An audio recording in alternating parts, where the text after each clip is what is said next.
Welcome to Discastia, a podcast for parents and teachers about the best way to support kids living with learning difficulties. My name's Michael Shanahan. And I'm Elon Musk. No, I'm not. I'm Bill Hansberry. Welcome, Bill. And today we are talking about morphology. What is morphology and why you should be teaching it to your students? But before we go there, we need to acknowledge that we are recording this podcast on the lands of the Kaurna people, and we'd like to pay respects to their deep connection to the land, and also pay respects to elders past, present and emerging, and acknowledge the continuing dispossession and colonisation that is going on. Thank you, Bill. Very welcome, Michael. And we are joined today by Sally. Hello, everyone. Welcome back to the podcast, Sally. Yes, I'm here again. The one and only Sally Andrew. Da, da, da. Would you like to introduce yourself, Sally? A little bit about yourself. Oh, there you go. Well, I work in tutoring business with students with dyslexia for the main, and I also work alongside Bill in training and also alongside you, Michael, in something that we've been developing recently. Yes, absolutely. And the reason we're here talking about morphology, well, one of the reasons is because we have teamed up to produce an online morphology resource and online morphology tools that we'll be talking about today. But it's not all about that. It's really about morphology, what it is and why we should be teaching it. And so maybe we start there.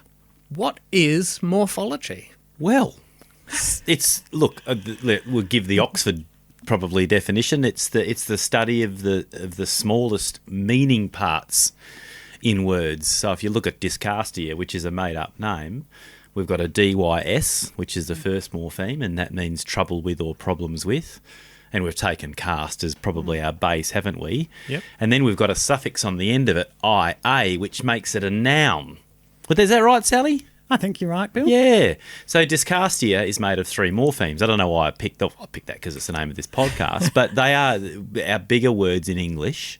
No, actually not even our bigger words. Every word in English has a meaning.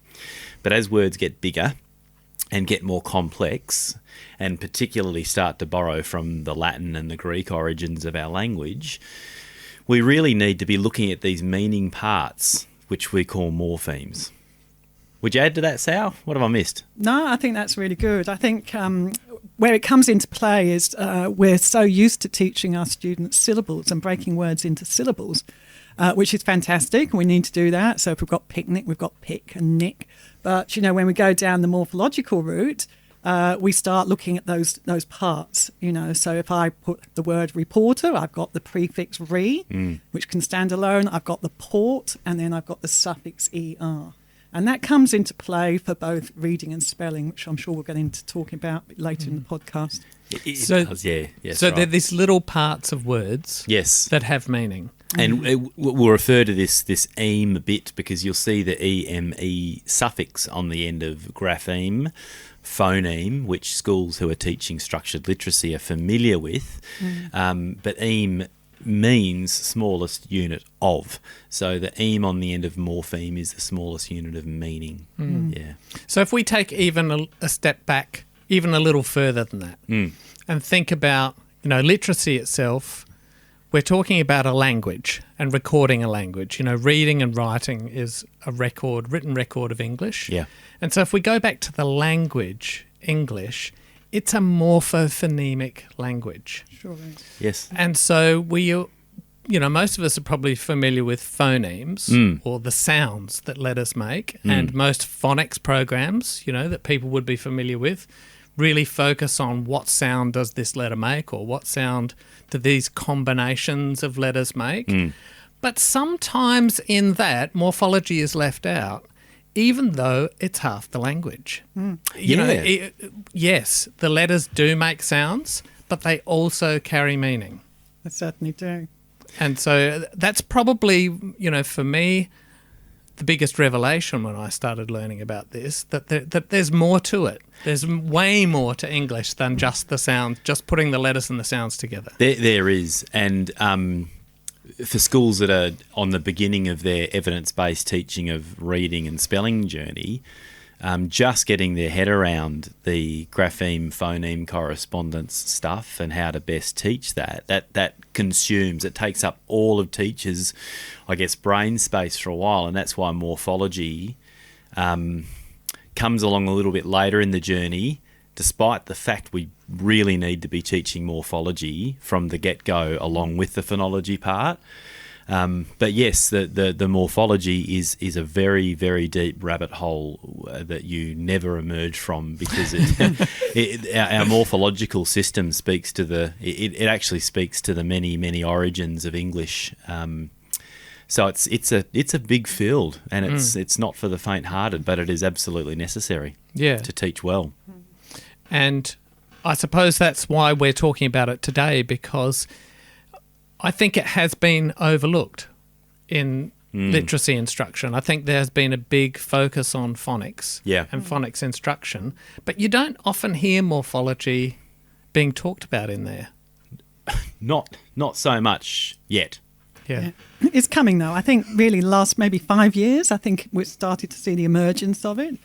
And as you know, those of us who've been getting into it, you can see just how important a tool it is. Not just for reading, but incredible bang for your buck with spelling as well. That's right. Well, I mean, what we call the big three spelling rules are to do with how you add suffixes onto the ends of bases. The double the final consonant, or drop the E, or change a Y to an I. They are all to do with morphological stuff. How's that for a morpheme? Right. Stuff. Yeah, really important. And so if I'm a teacher and, I've been doing the right thing, I've been, following the science of reading, I've been explicitly teaching phonics, and haven't necessarily been doing much on morphology, maybe a little bit of morphology in there, but not much. How do I start? Like, how do I fit this into my program, or where does it fit within a literacy instruction kind of sequence? Look, I think you can start from the get-go.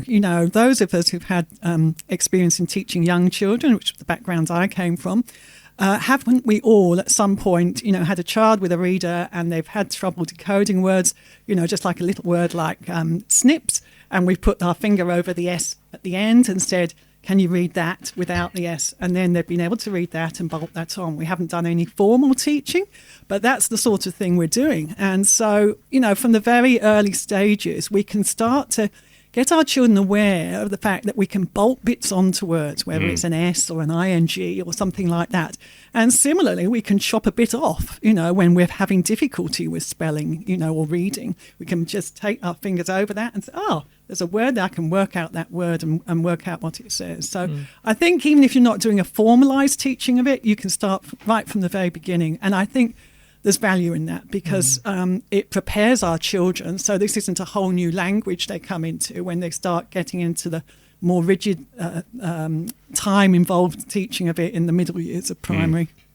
I'm glad you mentioned that, Sal, because I'm doing that more and more with my students in the Playberry program. When you do that stuff of covering up that final S, which we know is suffix S, and getting them to, and I'll say to them, just sound out the base.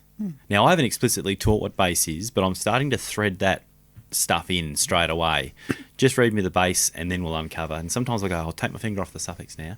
I've got to pick my kids carefully. Some of them that's too much. But I don't know who said it, but I use this often. As soon as a littlie works out that cookies is preferable to cookie, or biscuit is preferable. Biscuits is preferable to biscuit. They are developing they're developing what they call morphological awareness. So we do need to go there pretty early. Yeah. So I would think that generally you would still start off with the phonics approach. Sure. Oh, absolutely. Because there would be a certain amount of prerequisite knowledge that a kid would need before starting into morphology, because how do you read cookies or cookie if you haven't already done, worked out the letter sounds for cookie and be able to read that word? So where would it fit in with that kind of sequence? We can bring morphology in informally, we can start covering up an S and getting kids used to the fact that words have these meaning components to them, or these little bits of meaning in them. But where would it fit if we were teaching it in a sequence? Well, it does really come back to your phonics scope and sequence, your sequence around teaching grapheme-phoneme correspondences. So I wouldn't be formally teaching suffix S until we've looked at the letter S, making its S or Z sound, because it can be suffixing with either of those. And that's a Z sound, isn't it, when it's nouns, dog, dogs, but on cat, it's cat and cats. So we've got to have both of those phonemes for that grapheme locked in. I wouldn't go to ing until we've taught ng making ng. So that's your start point. Lots of schools now, or lots of programs, will have a steady introduction of prefixes and suffixes in line with the phonics scope and sequence, and we certainly will have that as well in word cracking. But that's your rule of thumb. If that morpheme, base or suffix contains code that you have not taught, don't go there. Go there in discussion. If you're doing a read aloud with your students, you can talk about that word. If the word's likeable, you can go, oh, kids, look, the base there is like, and able means able to. That means you're able to like. But you wouldn't get the kids writing or reading independently, spelling or reading independently with that, because you've not given them the practice. So you can point it out in shared reads, but when it comes to their use of the code, stick to your phonics structure. What do you think, Sam? Yeah, I agree. And I think, the other things come into play. So we see ing on the end of lots of words, don't we? And that's great, so we can have bending, helping, trusting, all those types of words. And then we come to words like making, you see. So, we're in trouble. So we have to be very mindful of the fact then, am I going to teach that drop E rule at this point? Or am I just going to use that suffix ing with what we would call a safe ending pattern, where we don't have to do anything to the base word? So these are the things that you have to discuss and think about with your team when you're working out where your morphology sits in and fits into your class routine. That's right. You just made me think about introduction of irregular words in spelling style, tricky words. And so often we ask kids to spell words that'll have one of those rules in it, but we're not cognizant that it has that rule in it. If you've taught, a consonant E and ing, and you ask a student to spell making, well, it's not that simple, is it? No, because there is a drop E. So we've got to go there. Otherwise, we leave a lot of our kids guessing. Right. Yeah, it gives them another hook. To remember the spelling of something, or to work out the spelling of something. Well, that's really important you say that, because some of the first irregularly spelled words we give kids are words like said and does. Now, any teacher knows it is notoriously hard to get that orthographic string, which is non-regular, because S-A-I-D should not spell said, should it? But if we can talk to our kids about how it started off as say, what happened there with said? It was say. It used to be pronounced said. Now that's more etymology, really, is it? But does is a better example. It is base do with suffix es. And what we know about our spelling system or our orthography is the spelling will always stay constant, but the pronunciation will shift, and it happens in lots of words. So does should be pronounced probably doers. But there's your hook for a student who is having trouble locking in DOES, because it's not how you typically spell does. If you didn't, or goes. There's a better one. Yeah. And I think it's great if you can get that ironed out in the early years, because otherwise that's really the earliest point a student comes along, maybe a little grade 1 student or reception student, and they're coming along and they immediately find they can't spell those words because they're not doing what we've taught them as teachers to do, which just sound words out, and then they get something like that. And so straight away they're getting those messages, I can't spell. That's right. And then, those types of words can persist into middle and upper primary school. But if we can teach them from the get-go, actually, when there's a way we can learn how to spell this word, you can avoid that and avoid them giving themselves those self-messages that I can't spell. Yeah, and we need to go beyond that, that's just a tricky spelling stuff, because even littlies will remember the story about goes and does. So, I think we tend to under-intellectualise that stuff. And when there is a good explanation based in a word's morphology about why the spelling is what it is. Yeah, and recently, because I've been doing more morphology. More morphology. Doing morphology. More morphology. You've morphed into it, have you? Building the online tool. Something that's occurred to me. Tell me whether you think this is valid or not, because it's early in my thinking. But one of the trickiest things, particularly for kids that live with dyslexia or like a phonological deficit where they can't hear the sounds in a word, and so spelling becomes very tricky because you think, you're using a schwa for one of the vowels and you just don't know what vowel that is. I've always found that to be one of the trickiest things to teach a kid to say, let me think of a word like despite. Despite. Is that a D-U? D? Or is it a D-E? Or is it a D? Is it despite? Yeah. Is it despite? I don't know. See, this is really tricky because it's just that schwa sound in that word. And in the past, the only advice I've been able to give kids is go through the vowels in order. A, E, I, O, U. Try an A in there, try an E in there, try an I in there, because they're the most likely ones. And even though it sounds like a U, it's less likely to be a U in that spelling. But that feels kind of hit and miss to me, because if you're still having that phonological difficulty, then it's not much help. No, I've never thought about the word despite, by the way. I know where you're headed with this. Keep going. But I think morphology, if you know the base, Spite. Yeah. then okay, I've got spite. I know how to spell spite. That's the easy part. But then there's this schwa at the front. What might that be? Now, if I'm familiar with prefixing, Yes. and I know the prefix D, then I go, okay, despite? Is it despite? Yeah. For students aware of prefix DE, they can then mentally cleave that off of spite, and then they're not spelling it despite, because P-I-T-E, pite, I'm assuming, is nothing. So they've got that morphological lens. So that's right, you've overcome the schwa.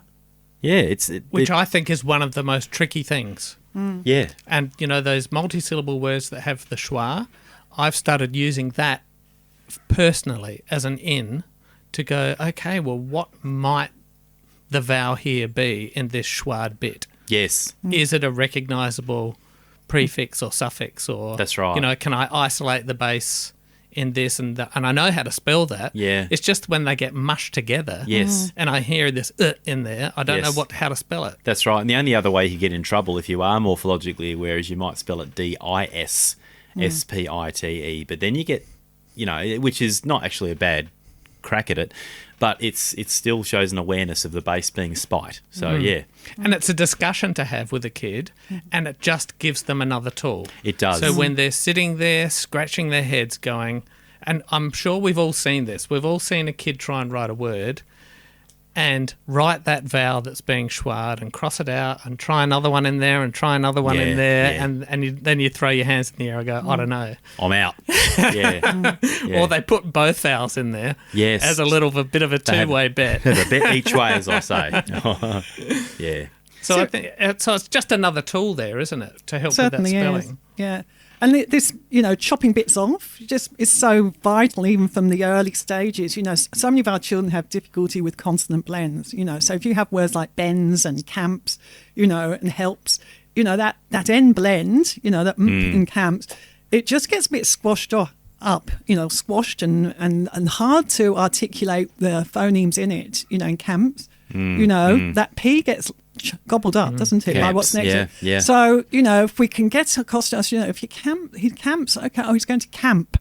If they can think, what's the base word it's come from, and try and think of that family of words, they're more likely to get the camp right, than camps. And then that gives them some sort of attack skills for spelling. It is a completely different way of processing that word, isn't it? And overcoming that squashed little set of phonemes on the end. Yeah, because if you have a phonological deficit and the only tool you've got to spell a word is to use your phonemic awareness, then you're stuck between a rock and a hard place. Well, aren't that's you? right. Finger spelling will only get you so far because we, like you said, Michael, we're in a morphophonemic language. So the finger spelling helps us with the phonemic bit. But you know, if we'd just kept to the Anglo-Saxon layer of our language, that would have got us a lot further. But we have many, many other layers to our language, which makes that hard. Yeah. Yeah.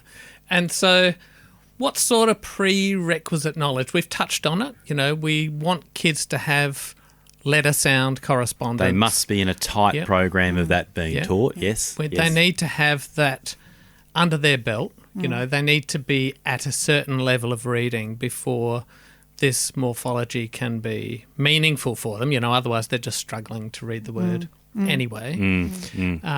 What other prerequisites would they need in order to make the best of it? Like, what other stuff would you be going through? Well, I'm an thinking awareness. syllable types. Yes, that's right. That's yes. where I was going to go. Yeah. Yes, certainly if you're starting to bring in prefixes, you know, which often have a long vowel sound because they're open syllables, your students have to understand about that. That's right. I'm looking at prefix RE, pro, yeah.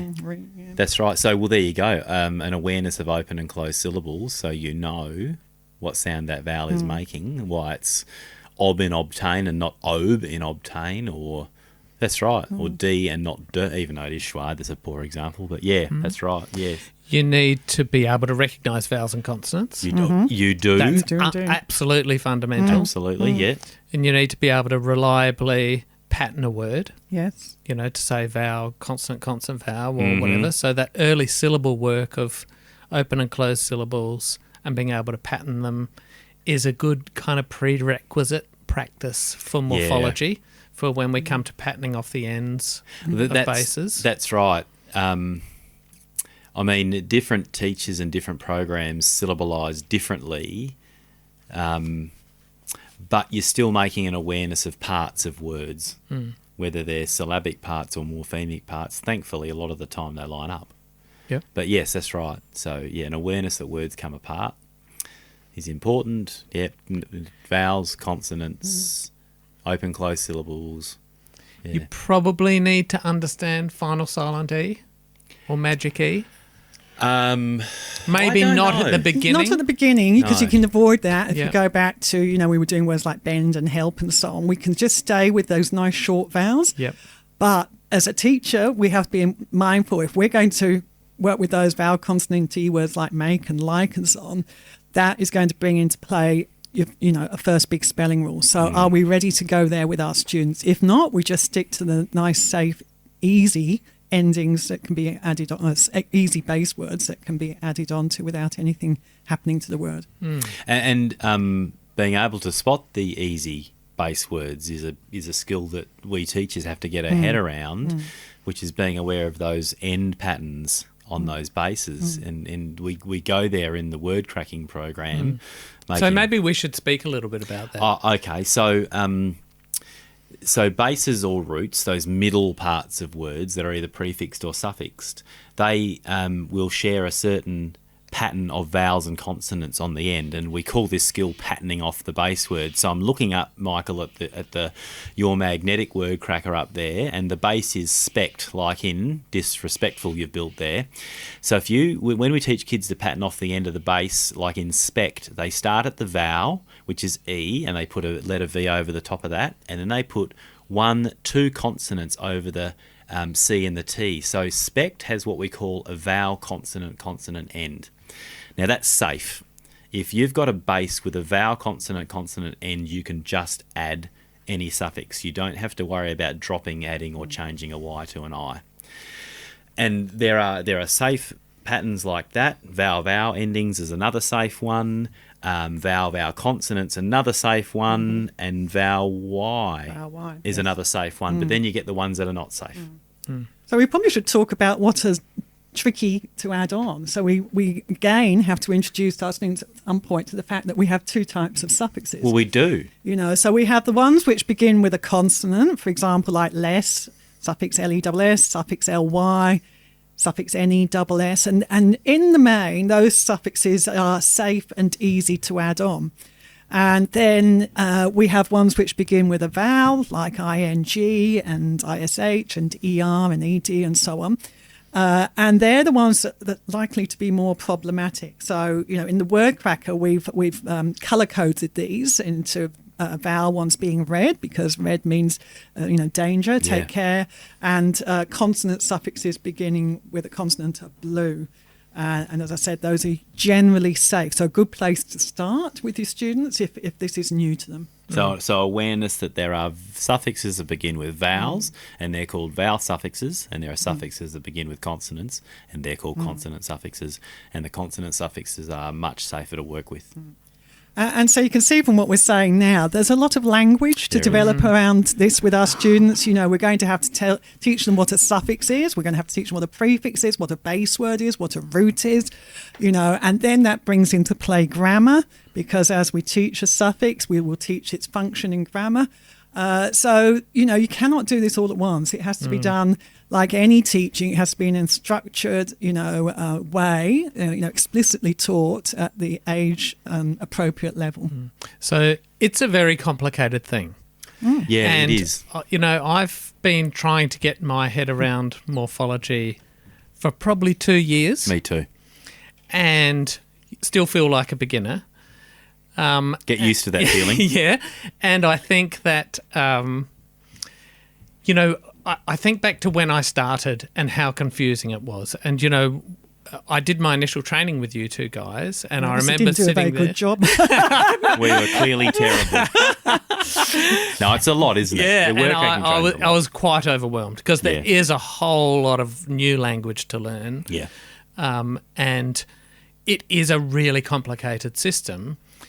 But what we've done is try and simplify it for people. So we've built a system called word cracking, which you two built initially as a manual to try and demystify this, to try and break it down into simple to understand steps and into simple to understand rules, as simple as we can get it. I mean, yes, ultimately it is for students, but it's also for teachers, isn't it? Yeah. I don't know where I would be without having that guidance and kind of learning as I go through this complicated system. Would you like to talk just for a minute about the genesis of the word cracker and how you came up with that and where it came from, like the idea behind the program? Just before it's not we a go program. on. No, just before we go on, Genesis has the root G-E-N, sometimes with an E, which means origin. Oh. So there's a bit of morphology for Genesis for you. But anyway, sorry, Sal. It was you, Sal, wasn't it? It was using it first? Yes, I suppose I did some training through the UK. I'm saying 5 years ago. I think it's probably more than 5 years ago now. It would be more than 5 years. And that's where, I came across this discussion about morphology and the need to teach it. And to be honest, it was still quite new at that point. It might be more like 10 years, I don't know. Anyhow, and so that got me interested, because as I say, I've been teaching students with dyslexia for a long time, but I thought, there's more to this, than what I've been teaching and how I've been teaching up to now. So I came away from that, and then with Bill, I thought we need something that's very good and physical and hands-on with our students. So there began what we came up with was a manual hands-on board, because with students with dyslexia, we want hands-on, multisensory as much as possible. So we came up with this magnet board, and that's worked very well, actually, and we still use this with our students with intervention. And so we've been using that for a few years now. And then from there, we thought, we were getting the feedback, the teachers wanted it as well. We'd started off thinking this was about intervention, but then we found out that classroom teachers were wanting to be upskilled in this as well. And of course, in the classroom, you want a bigger resource. And so that's why we started thinking about doing the online version. And so this is what we've done. Yes, because the magnet board's great when you've got kids in close proximity, because I'm just looking at it, it's probably about 60 centimetres across and probably about 40 centimetres up, right? And teachers were starting to, who had bought the board, teachers were starting to scan the board and pop it up on their big screens. So we knew, we intuited, we had a sense that teachers would do that, but we thought it was time to create with you, Michael, the online version. because, I mean, if you've got this knowledge, why would you just keep it to intervention? Everyone needs it. Yeah, that's right. So the word cracker was born out of intervention, whole concept. Yeah. And the cracking part is really about cracking words apart into their little units of meaning. That's right. So in Playberries, anyone who teaches Playberry at Tier 3, there's morphology within the scope and sequence. And we were, Sally was doing this before I was. Sally was using this notion of a cracker with her students, and I was much slower to it. But we were looking for a way to better teach and better embed the morphological part of the Playberry Tier 3 program. Yeah, so when we say cracker, we're talking about a Christmas cracker. Yeah. Which, if you're in America, you won't know what we're talking about because they don't have them there. They don't cross arms and pull the crackers. Sorry, guys. Yeah. But I was talking to... Very British, isn't it, to the cracker? Yes. Bonbons if you live in Australia. Yeah. Oh, we call them a cracker. But so I was talking to somebody there just last week, and they thought it was a lolly, like a wrapped lolly. Because that's what it looks like. Because that's what it looks like. It looks like a little lolly with, that's wrapped in paper with the two little fantail. Oh, we could call it word candy in the US.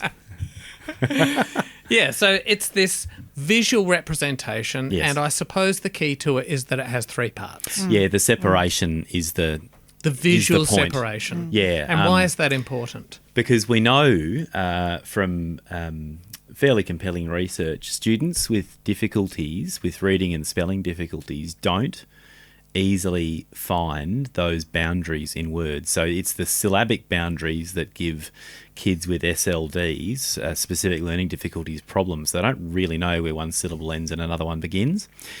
And because a lot of morphemes line up with syllables, we needed to create a resource which really clearly shows where one bit ends and the other bit begins to help with the blending of it, the construction and the deconstruction of words. So the cracker does that. It very, very explicitly shows visually these pieces.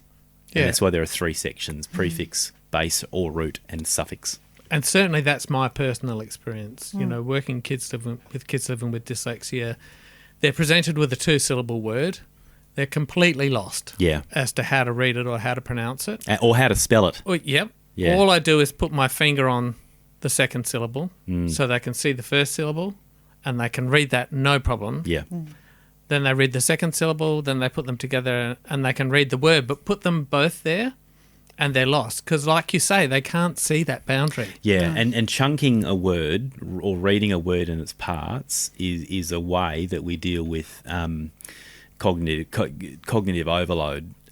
So when we strike if any reader strikes a big morphologically complex word, we all go at it in its bits. But if you don't know where those bits are, you're in trouble. You can't do that little hack, which is the way we get around our limit of 5 to 7 pieces of information we can hold in mind. We can't get around that hack because we can't chunk it. Yep, that's right. And so when we're talking about traditional work with syllables and teaching kids to read, we've got our different syllable patterns and we teach kids where those syllables break, how to pattern those words and how to spot, where this syllable might break. If it's got a double consonant there, it almost always splits in between those consonants. So we get them used to that. Yeah. But morphology is a bit different, isn't it?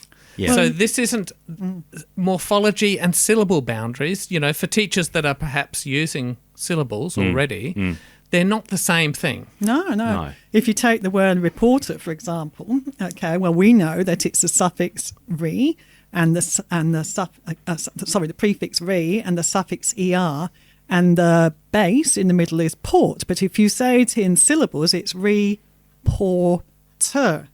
Now, for a student who is very unaware of those morphemic boundaries, and has difficulty with spelling, why would you not spell poor as, because it's poor you can hear in the middle, as P-O-O-R or P-O-U-R or P-O-R-E? Yeah. And then ter is on the end. Oh, ter must be a suffix, So this is why we need to get our students honing into the fact that is there a base, is there a root in the middle, or is there a prefix I can chop off, is there a suffix I can chop off, and then that's going to help me spell that middle bit of the word with greater success. Yeah, that's probably easier than spotting a syllable boundary. And typically developing readers or spellers develop an intuitive sense of that.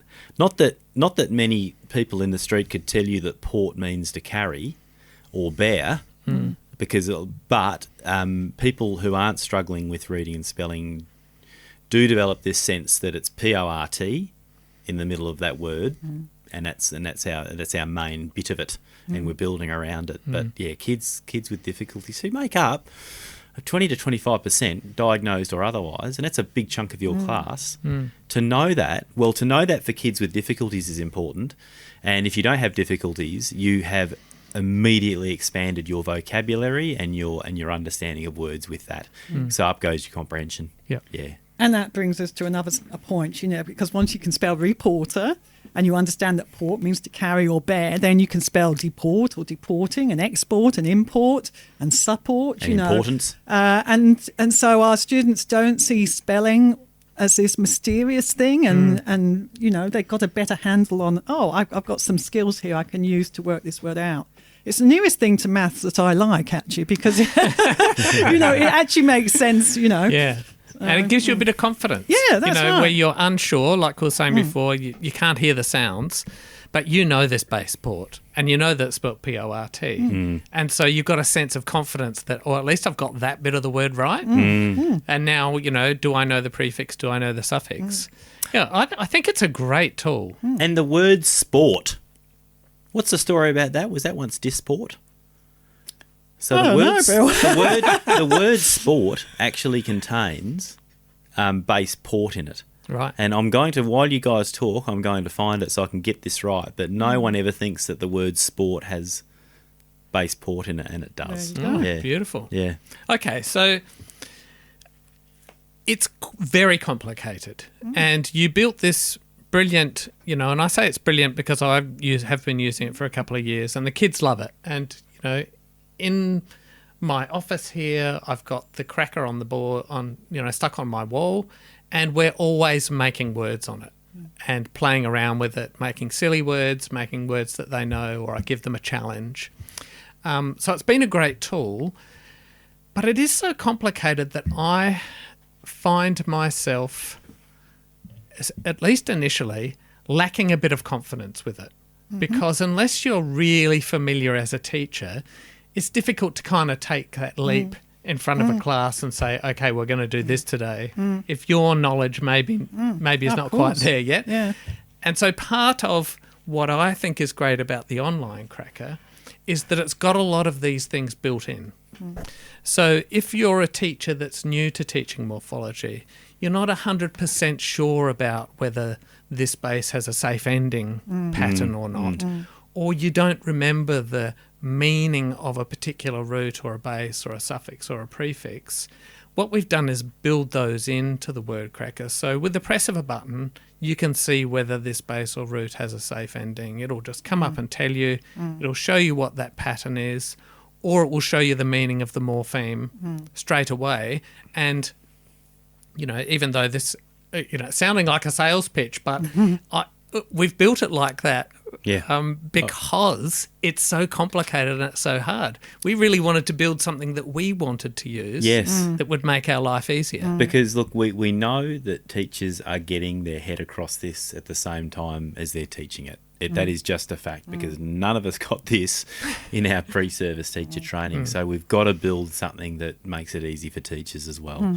Now, what I don't want teachers to think is that they have to be across morphology before you teach it. You'll never be across morphology, but what a tool like this does is allows you to explore with kids. So, and by the way, speaking of exploring, I have gone to Etymology Online and I've put in sport, and here we go. As I suggested, it comes from Old French disporter or deporter, to divert, amuse, please, to seek amusement, to literally carry away the mind from serious matters. So that's what sport does. So it carries us away. So, D-I-S. Sure does. Yeah. Well, it's like a safe conflict, isn't it? It's like a safe war. That's right. Yeah. You can have a competition without someone getting killed or injured. Well, not deliberately. That's right. And so our competition, here we go, P-E-T, in competition, or compete. What was that again? To strive in common? Yes, to strive, yes. Yes, so you can strive safely without shooting anyone. So, yeah. Okay, so if I'm a teacher now, or someone who's tutoring, or even a parent who wants to help my kid, and I want to find out more about this, what sort of resources are out there? You just mentioned Etym Online. Yeah, it's Etymology Online. Etymology Online. Yes, which is an incredible resource, but you almost need to train yourself to know how to use Etym Online. But yes, that can help you when you need to go down a rabbit hole, and I do it a lot with kids. We'll see a word and we'll theorise. You see, this is the thing about morphology. You teach your brain to theorise about words. Could the base be that? Could that be a prefix? Could that be a suffix? And might this word mean this? So it's actually a way of thinking about words other than a body of knowledge, for instance, like a grapheme, phoneme correspondence, a phonics scope and sequence. Now, that's a finite body of knowledge. Yep. Morphology, it's probably helpful to think more of as an infinite body of knowledge because it is so deep. But we develop a way of looking at words and thinking about them. The great book called Beneath the Surface of Words, whose the author's name escapes me at the moment. We'll put it in the show notes. That's basically what she said. We teach ourselves and kids a way to look at words, and that's morphology. And it goes on for life, really, doesn't it? You never stop. Yeah, if we can teach our young children to get that awareness and interest, yes, they might still feel it difficult, but they will have a handle for life and hopefully spark their curiosity around exploring words. I have not worked with a kid who is not enthralled by this version of word work, because it makes you feel really smart when you can take these big words and go off and tell your teacher, did you know that sport actually contains the base port in it, which means to carry away from, kids love sharing that, with their teachers and their parents, and people are genuinely impressed when someone comes up and gives them some morphological information about a word, I've been sending kids away with exit. EX means out of, and IT isn't just a pronoun, it means to move. So when you exit, you move out of. We all love that. That's good dinner party conversation, depending on your circle of friends. Or a great way not to get invited anywhere, You have a circle of friends? Well, maybe I don't suffix the S on friend. I don't know. Or suffix S, but yeah. Yeah, so... I think, the amount of resources out there now is just growing exponentially. And so there's some wonderful books out there on how to upskill yourself. And, read all the books you can. But sometimes it's just nice to have something hands-on. Yeah. And just a little bit of time where, you're just guided through. So I suppose that's what we've tried to do with the Word Cracker Online. We've just tried to make it easy. Your teacher notes that you put in for us, Michael, are fantastic. So, that old thing of the teacher just being one step ahead of the child. Welcome to my teaching career. is very prevalent. Yeah. And so you two have been running Morphology Training for a while now. Yes, it was. Word cracking was a gift given to us all by COVID when we all had to go quiet, and that's when we started it. But we ran our first training just as things opened up, didn't we? I don't know. I thought we'd run it before, but you could be right, Bill. But maybe. I don't know. It's just time goes by. It does. But we started, we did live training, and then we've done some online training as well with people from different parts of the world. And then the next stage is you'll be able to do the online training yourself. In pieces, absolutely. in bites, on the word cracking website. Yeah, so at wordcracking.xyz, you can go and do the training at your own pace. That's right. Step by step. And, in my experience, you can do as little or as much as you want. That's right. Because... And this is not a criticism of your training, but it was a lot to take in. It is in one chunk. Yeah, that's right. So you can basically set your own setting of word nerdery and go at that, at whatever pace you like, because it does take a little while for stuff to settle in. And you might not want to know why you double on 2-syllable words and sometimes not if you're teaching, grade ones. It might not be your cup of tea, but you can just get really skilled around the age you're teaching with, and then if you change age groups, you can upskill yourself then. Mind you, when you're writing reports and you're using the word focused and you want to know whether it's a double S or a single S, that's right. where the doubling rule part 2 does help. But, yeah. For those who didn't, where's the doubling rule part 2.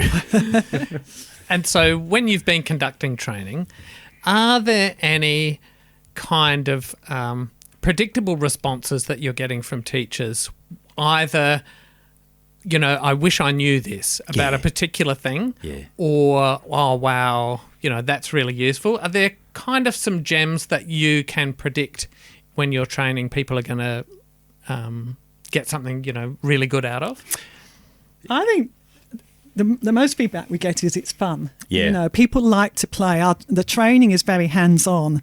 So it's not just a case of, us talking to a slide. Yes, we do that, but we give you plenty of activities so that you do get hands-on and you start playing on the cracker yourself, and then people feel enthused, I think, because we all learn by doing, don't we? So that's probably the main thing that comes to mind. Yeah, there is shock and awe usually in equal pieces, just like I remember I first felt when I started to get my head around morphology. I didn't do a formal training. Isn't that funny? Wrote a formal training before doing one. Read a fair bit. But yes, it's a big body of knowledge, and when you present people with a huge body of knowledge that they were probably not prepared for and unaware of, there's a fair bit of shame around that for people. So the games and the playing and the hands-on stuff is really, really important. So we try to de-intimidate, if there's such a word, the body of knowledge. Yeah, I think that is a factor, isn't it? To say I've been a literacy teacher for X many years, but am not familiar with morphology is a little bit confronting, isn't it? To come out and be a student again and learn something new. I certainly found it confronting when I did it. Something. It's so good though, isn't it? Because I think it's always good to be uncomfortable for a little bit of time because we get a feel for what our students go through. Yeah, that's right. And so we were reminded of that, and it's good. Do get used to that. You get comfortable with that feeling of discomfort, don't you? Like I said, you'll never understand everything about the English system because it is so deep. But you just give yourself permission to go there and you build up a base of knowledge, which then sets your brain up to ask the right types of questions about words. But you just go there with the kids, and I think that's really important. Look, there are certain parts of stuff that we teach that we must be at mastery before we take kids there. Otherwise, we go down the wrong hole with kids. I'm not a massive fan of inquiry all the time, and we certainly don't teach the code through inquiry. But when it comes to morphology, there is a little bit of inquiry in there. And the example before of, that word, despite. All right, what might that mean if we know that, that type of thing? And kids love that. And to get kids thinking and posing questions about words is a really important part of this. Yeah, for me, when I've been teaching, there are two reliable eye-opening moments for kids. The first one is the realisation of open and closed syllables and short and long vowels. That was an eye-opener for me as well when I learnt it, because suddenly it was like, there's actual sense to English. There's some predictability. Like there was actually rules that you can look at and go, this isn't just a jumble of symbols that I've got to somehow work out how to decode. Yeah. So that's always a kind of an eye-opener moment, I think, when I'm teaching kids. They go, consistently go, right. And you say to kids, and someone decided on this. Yeah, when that's English right. spelling was standardised, a group of people sat down and said it shall be this way. Yes. Yeah. Yeah. So that's a reliable moment, and also the introduction to morphology. Yeah. So, I do it, and we do it under the Playbury program with the suffix S, and talk to kids about this letter S. Yes, it makes the sound S or Z, but did you know it also has meaning? Yeah. Like, that's a powerful little letter, and it can turn one thing into multiple things. And when we were writing, I think Sal wrote the lesson in the manual for suffix S, which then I put up on the website. When looking at that again, it's a useful reminder of just how complex teaching our simplest suffix, right? How complex that is when you look at the meta language behind it, because inside that are concepts of plurality. So S can take suffix S will take a noun and make it mean more than one. There's a verb which we'll add suffix S to help that verb make sense in a sentence. There's the language itself around this thing as a suffix. So we've got noun, plural, suffix. Already there's all this language underneath it. Base. And it's a consonant suffix and it goes on to the end of a base. That's right. So, typically developing readers, well, fine, they might not need to know that, but I would argue, yes, they do, because later on everyone needs to know what a verb and a noun is, because when you're forming sentences and clauses, a clause needs a verb and a noun. But, there's a lot to it. Even the simplest suffix we've got, there's a lot to it. Yeah. And it packs a powerful punch of learning for kids. Correct. Sure it does. It is an eye-opener for them. And like you say, Sally, it's fun. They experiment with it, and they get a sense of cockiness. You know what I mean? That's You right. can really see a little bit of a swagger there. bit of swag. I find that they've heard the word plural before, but it's a bit shaky. Whether they know what it means I heard or of that not. word, no. They don't really know. But after that moment, it's not shaky anymore. You know what I mean? They really get it and go, it's a real eye-opening moment. So morphology for me has some magic moments It like does. that. All right. Swagger. What's swag? What does that mean? This is where my brain goes. Yeah, We've used that's the right. word swagger. Swag. I'm assuming it's suffix with ER. We've doubled the G, but what does swag mean? I must have a look. Michael's gone straight. So I'll have a look. we'll have it by the end of it. We'll have it, and it might. I've got a feeling it might be a little bit of slang, or has it got Sounds like anything it, to do with the roll-up thing that you? Well, I With a wouldn't have swag. thought so, but Swagger. he had. We use it as a, had a bit of swag about him, doesn't he? Yes. So it was a bit of, Little bit of cockiness. Yes, that's right. And where does cocky? Oh god. See, Go there. okay, so this is what happens in classrooms with kids, and you can get completely lost in it. But by heck, it is good. It is excellent vocabulary building. It Okay, is. here you go. What do you got? Swag. Swag meaning to sway Aha. or to boast or brag from the 1590s. 1590s. And which layer did it come to us from? Has it got Latin or Greek or Old French or? Earliest recorded usage is in Shakespeare, Midsummer Night's Dream. There you go. Go. To So move it's on the to swag. the- No swaggering home from the pub tonight. Or maybe, Swaying. maybe I sometimes do sway. It is probably from a Scandinavian source, akin to Old Norse. I'm There not we going go. to be able to say that. Yeah. Svedja. Svedja. Svedja. Sveggja. Probably swedger or To swego. swing, to swing or sway. There you go. There you go. So when you have a swagger, you've got a certain sway about Yeah, you. you walk with a bit of a swagger. And it's A to do with swing, a sway. confidence. Yeah. There you go. And confidence, Love confide. it.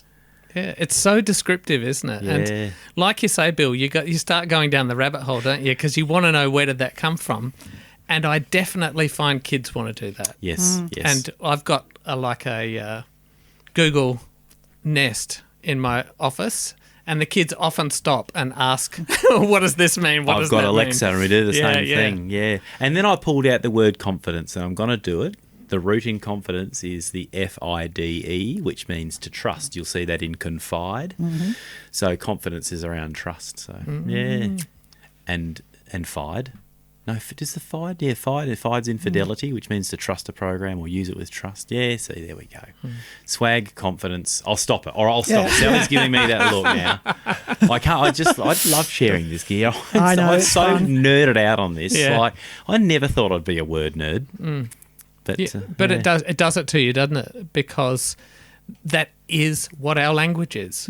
Yes. That's This right. is our language. This is these little chunks of meaning that have a huge history. Yes, And it is fascinating to find out where they came from. that's right. And how we use them today. It's just, I think it's mind-boggling. So that's me personally. Yep. But for kids, incredibly useful. Huge punch right across all of those endeavours that make up literacy. Obviously, vocabulary. It is a very efficient way to expand kids' vocabs because you will pick a common root or base, and you will build around it. So people that know a bit about morphology would have seen a morpheme matrix, which we have built in to the online cracker. But you pop that. You pop that root in there like the FIDE, and you're building confide, confidence, all these words with this meaning of, to trust.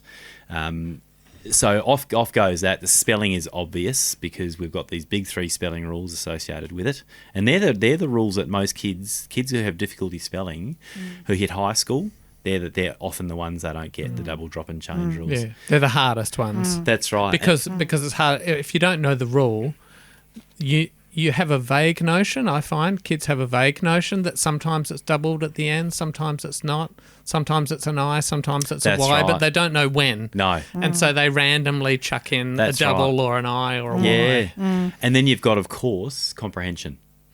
So if we've taught port to carry or bear, and a kid's reading something and the sentence or the clause says this was a matter of great import, so if a kid only knows import in the sense of carry in, they'll look at that and they'll go, what does that mean? Is something being carried in? But import is an old-fashioned way to say something is of great carry or importance. So, I mean, that's probably there are probably better examples of that. But if that student knows port to carry, this is a matter of great carry. Oh, I get it. I get the idea. Portability. Portability, Able to carry yeah, it, that's right. Yeah. Now, I haven't done this myself, but Bill, I've seen a video you've shared of classroom teachers actually having card decks Yes. where kids learn the meanings Yeah. of the various bases roots. Do they do it with prefixes and suffixes Yes, as yes. well? So- So, and we've so got- they actually yes. learn the meanings, learn the meanings Yes. of the morphemes. That's right. It looks a lot like a phonic drill, but it's with common prefixes and suffixes, and we've got those in the back of the cracker manual, a set for the cracker. Same thing, but yes, And that it's not something that I do, but it's something I want to try and build in to what I do because I think that would be so useful. I've going started right- doing it. Yeah. You have? Have you? Yeah, with Yeah. with my more advanced students, I don't want to overload them if they're just getting going with the code, but those further up the program. And we start doing a new route, either every week or every other week and add it into their deck, because by that time they're not doing some of the easier phonemes. They don't need to do those. Again, there's a bit of a swagger comes in when they can reel off what this makes. And I say, well, go make a word on the cracker with that, struct or constructing, whatever.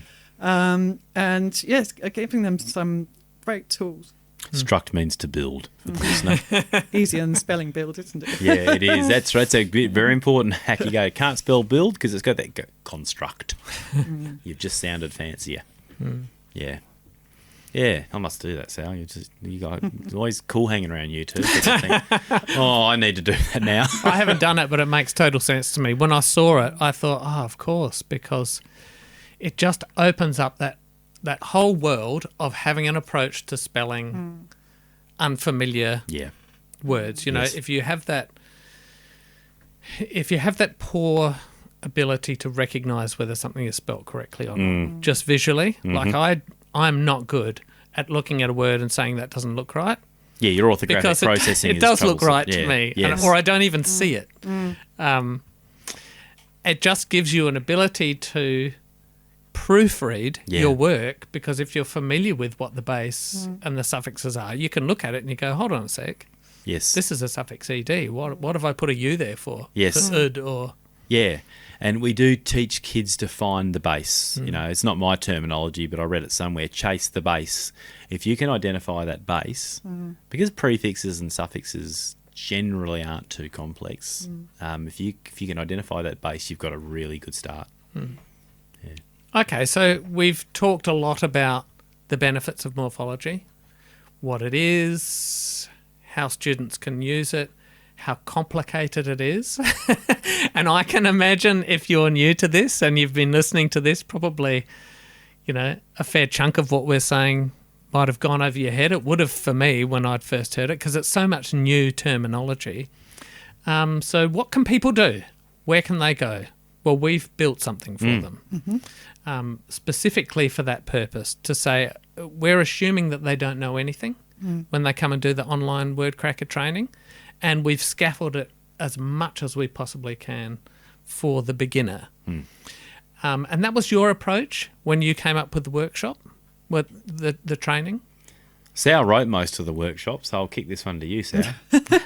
Well, yes, we had to, start at base camp really and talk about what a morpheme is, much like we did today, and then we get people playing on the cracker, and just exploring all the main spelling rules, the add, double, drop, change spelling rules, and talking how we can build that incrementally into the students' knowledge. One thing we haven't talked about really, but I think is so vital, that yes, we are using the cracker, the students might be using the cracker, but we've got to get the students working on their individual crackers as well, getting it in the hand. Yeah. Otherwise, it's just a reading activity.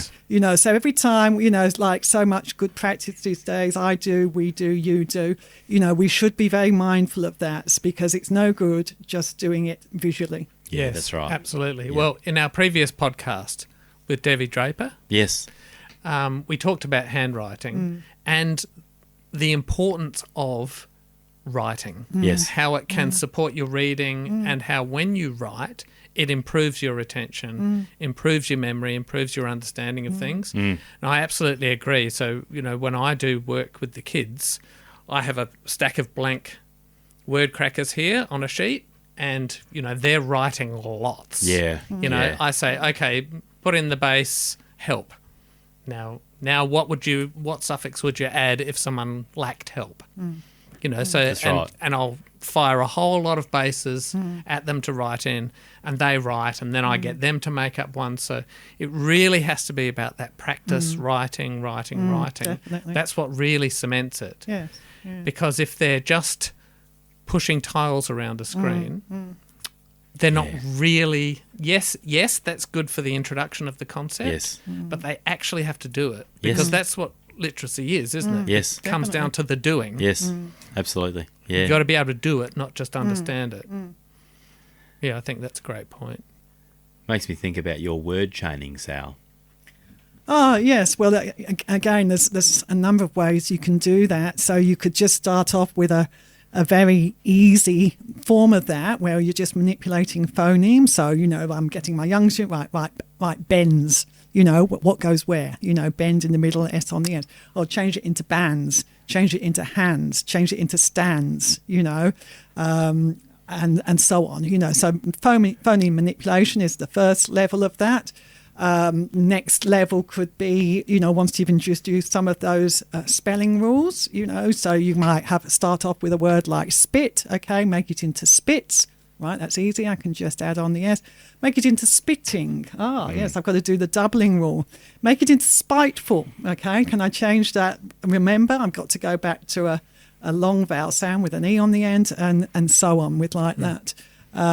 Or you could do it around, the grammatical meanings of a suffix, So, yes, like you were saying, Michael, somebody who teaches a teach, and they have to make that word, If they're doing it at the moment, they are teaching, okay? And so on. And if we have to, teach them again, we have to reteach them. So there's lots of these types of strings you can work out, you've got to think through a bit exactly what your students learned and where you want to take them with that. But good, mental manipulation, really. For them. And It's like a workout. It is. Yeah, it is, yeah. And there's a video that Sal's done and some instructions up on the word cracking website around word chaining, which is where you can go. And if you get that all right, Sal, they can consider themselves teached at the end of it. Yeah, shame they can't they, But there you go. You could bring in a tricky word at that point, And where does taught come from, Yeah. Well, why isn't teached okay? Yeah. Yeah. Well, it probably is okay. We just don't use it. No, it was probably used at one point. You can consider yourself teached. He teached me well. He teached me well, he did. I feel like I should be in the West Country. Education never done me no good. So, Bill, Yes. we've been talking about morphology from a literacy perspective and how it can help us with spelling. It can help kids with reading by seeing those natural boundaries in words and breaking them up into chunks so that they become easier to read. We know that it brings meaning, so it's increasing their vocabulary. Yeah. But another strand to this is beyond literacy and really when we're talking about other subjects, because morphology is a huge part of the language of things like science and mathematics and geography. And so, Bill, can you give us some examples maybe of where morphology could be useful in a broader context, like with helping kids with science or those kind of terms? So whether particularly secondary science or math teachers, whether they're aware or not, one of the hugest barriers to kids being able to access that content and remember it is actually remember the terminology and understand what those words mean.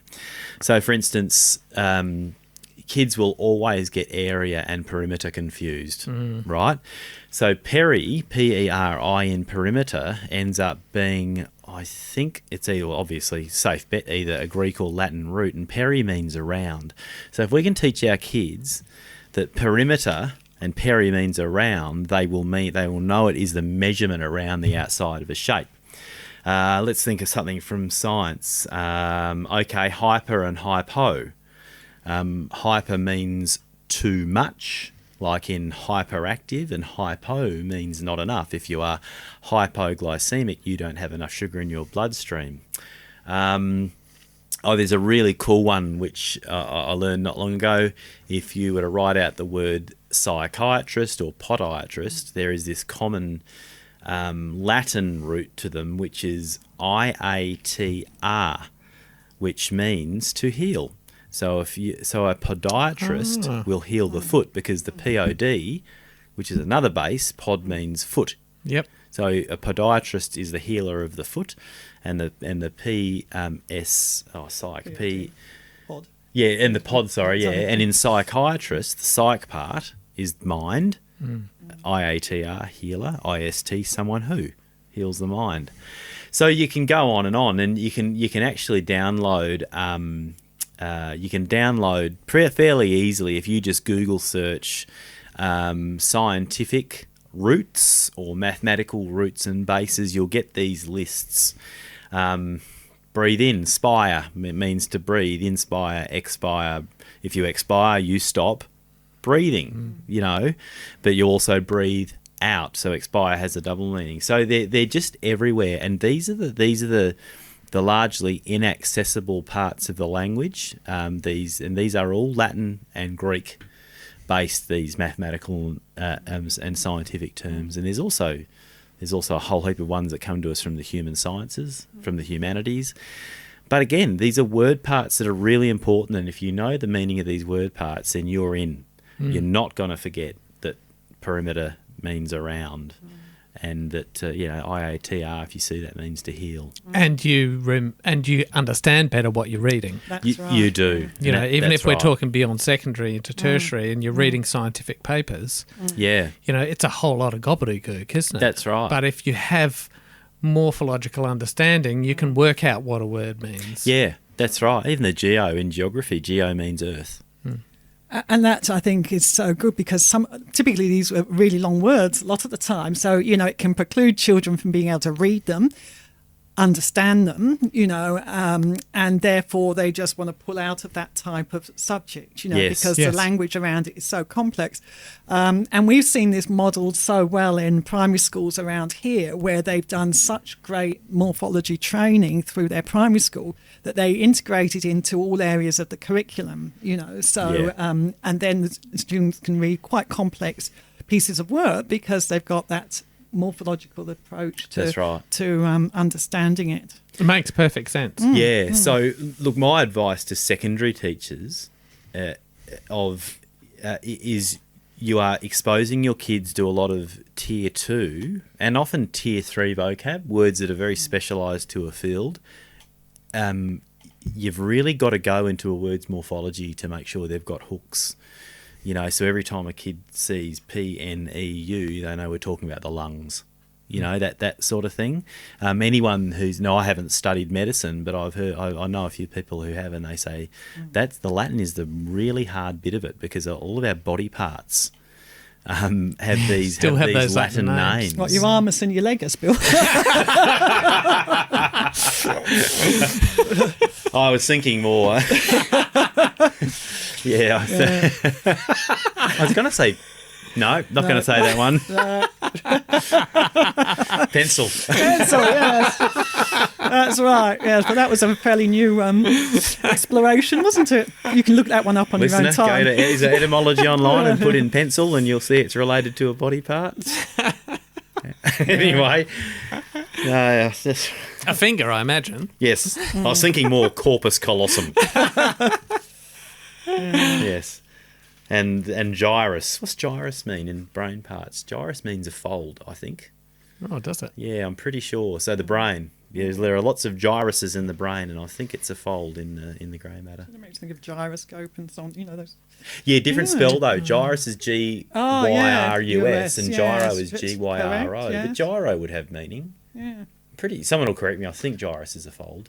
Well, that would make sense with gyro, because a fold is a turn, isn't it? So even a gyroscope is turning. Yeah. Gyro. Which made me think of verse. Gyrate. In reverse. Verse Gyrate. and vert mean to turn. Convert, converse, reverse. So, yeah, turn. See, there we go. Off again. Okay. Yeah. It's killing me now, Michael. Are you having fun yet, Is gyrus fold? Can you just find that for me? And when we talk about fold, plic or ply in multiplication, the PLIC means to fold. So when you multiply a number, it's like folding many times, but it's fold in the sense of stacking up. Okay, gyrus. Convolution between grooves of the brain. Convolution between 1827 from Latin gyrus. Yep. Circle, circuit. Career. From Greek gyros, a ring or a circle.